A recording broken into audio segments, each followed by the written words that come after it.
2024년 1월 7일 주님 공연 대축일.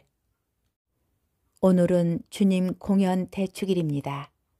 인류의 빛이신 주님께서 모든 민족들에게 당신 자신을 드러내 보이신 날입니다. 주님의 별을 보고 예물을 가지고 경배하러 온 동방 박사들처럼 우리도 주님을 구세주로 고백하며 사랑의 실천으로 주님께 막가진 예물을 드립시다. 제1독서 이사야서의 말씀입니다. 예루살렘아 일어나 비추어라. 너의 빛이 왔다. 주님의 영광이 내 위에 떠올랐다. 자 보라. 어둠이 땅을 덮고 암흑이 결의들을 덮으리라. 그러나 내 위에는 주님께서 떠오르시고 그분의 영광이 내 위에 나타나리라. 민족들이 너의 빛을 향하여 임금들이 떠오르는 너의 광명을 향하여 오리라. 내 눈을 들어 주위를 둘러보아라. 그들이 모두 모여 내게로 온다. 너의 아들들이 먼 곳에서 오고 너의 딸들이 팔에 안겨온다. 그때 이것을 보는 너는 기쁜 빛으로 가득하고 너의 마음은 두근거리며 벅차오르리라. 바다의 보화가 너에게로 흘러들고 민족들의 재물이 너에게로 들어온다. 낙타 무리가 너를 덮고 미디안과 에파의 수낙타들이 너를 덮으리라. 그들은 모두 스바에서 오면서 금과 유황을 가져와 주님께서 참히 받으실 일들을 알리리라. 주님의 말씀입니다. 제2독서 사도 바오로의 에페소서 말씀입니다.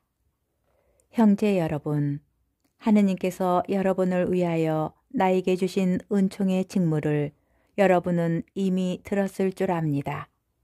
나는 계시를 통하여 그 신비를 알게 되었습니다. 그 신비가 과거의 모든 세대에서는 사람들에게 알려지지 않았지만 지금은 성령을 통하여 그분의 거룩한 사도들과 예언자들에게 계시되었습니다. 곧 다른 민족들도 그리스도 예수님 안에서 복음을 통하여 공동 상속자가 되고 한 몸의 지체가 되며 약속의 공동 수혜자가 된다는 것입니다. 주님의 말씀입니다. 복음 마테오 복음 2장 1절에서 12절의 말씀입니다. 예수님께서는 헤로데 임금 때에 유다 베들레헴에서 태어나셨다. 그러자 동방에서 박사들이 예루살렘에 와서 유다인들의 임금으로 태어나신 분이 어디 계십니까?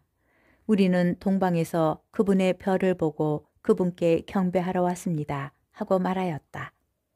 이 말을 듣고 헤로데 임금을 비롯하여 온 예루살렘이 깜짝 놀랐다. 헤로데는 백성의 수석 사제들과 율법학자들을 모두 모아놓고 메시아가 태어날 곳이 어디인지 물어보았다. 그들이 헤로데에게 말하였다.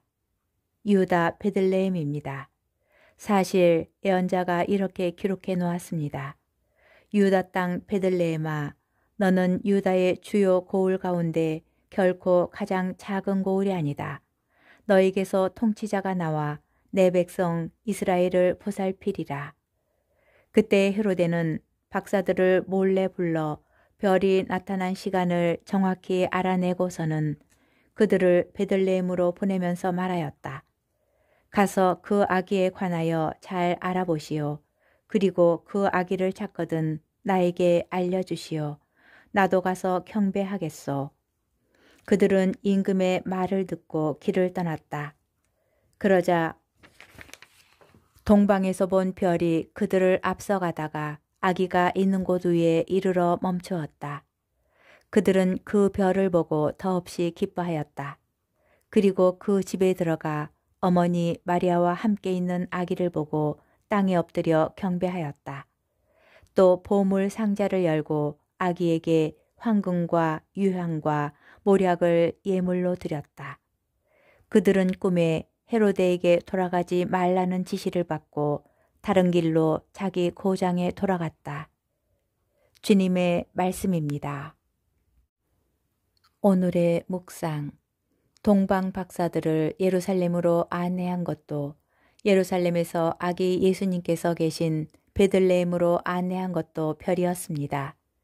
별은 처음부터 동방 박사들을 베들레헴으로 안내할 수 있는 능력을 가지고 있었습니다. 그런데 그들을 곧장 베들레헴으로 안내하지 않고 왜 예루살렘에 들르게 하였을까요? 동방 박사들은 예루살렘에 들러 헤로데와 수석 사제들과 율법 학자들에게서 하느님의 말씀을 듣게 됩니다. 유다 베들레헴입니다. 사실 예언자가 이렇게 기록해 놓았습니다. 유다 땅 베들레헴아, 너는 유다의 주요 고을 가운데 결코 가장 작은 고을이 아니다. 너에게서 통치자가 나와 내 백성 이스라엘을 보살피리라. 박사들이 하느님의 말씀을 듣게 된 뒤에 별은 그들을 베들레헴으로 안내합니다. 동방에서 본 별은 그들을 앞서가다가 아기가 있는 곳 위에 이르러 멈추었습니다. 마테오 복음서 저자는 별과 동방 박사들의 모습을 통하여 중요한 메시지 하나를 알려줍니다. 말씀을 듣지 않는 삶이라도 예루살렘까지는 갈 수 있습니다. 그러나 그곳에는 예수님께서 계시지 않습니다. 예수님께서 계신 베들레헴으로 가려면 반드시 하느님의 말씀을 들어야 합니다. 말씀을 듣지 않는 신앙생활의 종착지도 예루살렘입니다. 봉사를 통하여 교우들과 맺는 좋은 관계를 통하여 얻는 기쁨도 예루살렘에서 얻는 기쁨일 뿐입니다. 살아계신 예수님을 만나는 기쁨을 얻으려면 베들레헴으로 나아가는 여정이 있어야 합니다. 날마다 봉헌되는 미사에는 베들레헴으로 안내하여 주는 은총이 있습니다. 주님의 말씀을 듣고 성체 안에 살아계시는 예수님을 만나는 신비가 미사 안에 담겨 있습니다. 만일 미사를 드려도 살아계신 예수님을 체험하지 못한다면 그 이유는 말씀을 듣는 마음이 없기 때문일 것입니다. 하느님의 말씀을 들으십시오. 그분의 말씀은 온 세상의 주님이신 예수님을 만나게 하는 힘을 가지고 있습니다.